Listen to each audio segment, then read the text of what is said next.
I call the member for Shortland. Thank you, Mr Deputy Speaker.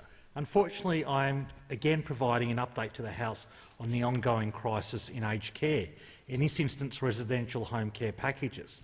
The provision of both residential and home care for the elderly is important for me, as I represent the 6th oldest electorate in the country, and my constituents are suffering because of the total failure of the government to respond to the crisis in aged care. The issue that I've been familiar with for many years is constituents being granted home care packages but being unable to find a service provider.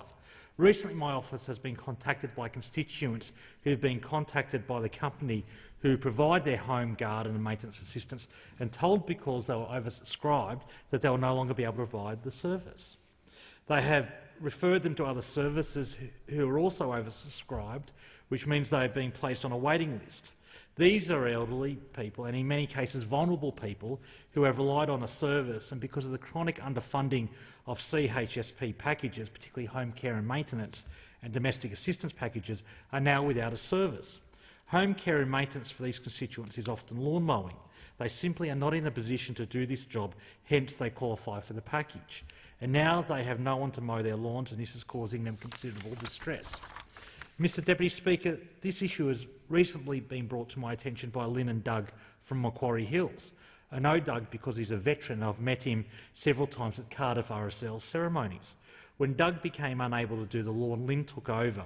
Then, because of her arthritis, she couldn't continue, and they were fortunate to get a level 1 package for home care and maintenance, which covered the lawn mowing. Now this service has been suddenly taken away from them, and they are stranded on a waiting list with no one to do their lawns. Because of Lynn's arthritis and Doug's heart and diabetes issues, they can't mow the lawn, nor should they have to. It's just not right that in the 21st century Australia, elderly people who have contributed to our society for decades, in Doug's case serving in our Defence Force, are not getting basic yet important services, which help them to remain at home, or worse, they have them and they have their services unexpectedly stopped. In my time, I also want to raise the issue of the ongoing delays with the granting of home care packages. John at Elibana has recently been in contact. John is the carer for his elderly wife, who sadly has dementia. John's wife is on a level 1 package but has been approved for a level 3 package, which they've been told by the service provider won't be available until early next year. This will be a wait of 2 years since she was approved for the level 3 package. John is a very elderly man and has explained the basic assistance he gets with a level 1 package and how exhausted he is attending to all the other caring work, which he should not have to do and wouldn't be doing if they were getting the care under a level 3 package. This is just another shocking example of elderly Australians not being provided the home care they are entitled to. I've written to the Minister and asked that urgent extra funding be provided for Commonwealth home support packages for the Hunter region. These home care issues are just another example of the government's complete neglect of aged care, and recently wanted to privatise the ACAT system, which is outrageous. It is literally the only part of the aged care system that is working, and this government tried to ruin it by privatising the ACAT system. I applaud the member for Monash, who has called out the government on this shameful attempt to again flog off essential services that are the duty of the state to provide, not the private sector at a bargain price.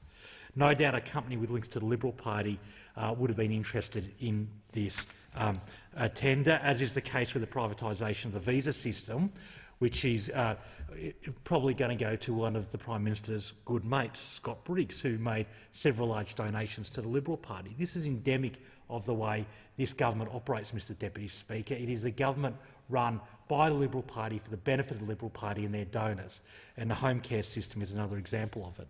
The government may, in the next budget, make more announcements about more home care packages, as they did in the last budget, but as in that case, Mr Deputy Speaker, it didn't keep up with the growing demand for these packages.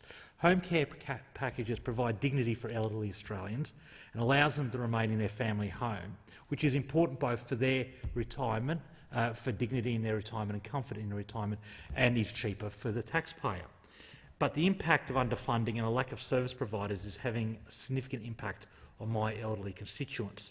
Labor and I will continue to hold the government to account for their outrageous neglect of such an important group in our society. We have a compact with elderly Australians, Mr Deputy Speaker. They are entitled to a dignified retirement, a retirement where they are supported by the state. Unfortunately, this government is failing in that obligation.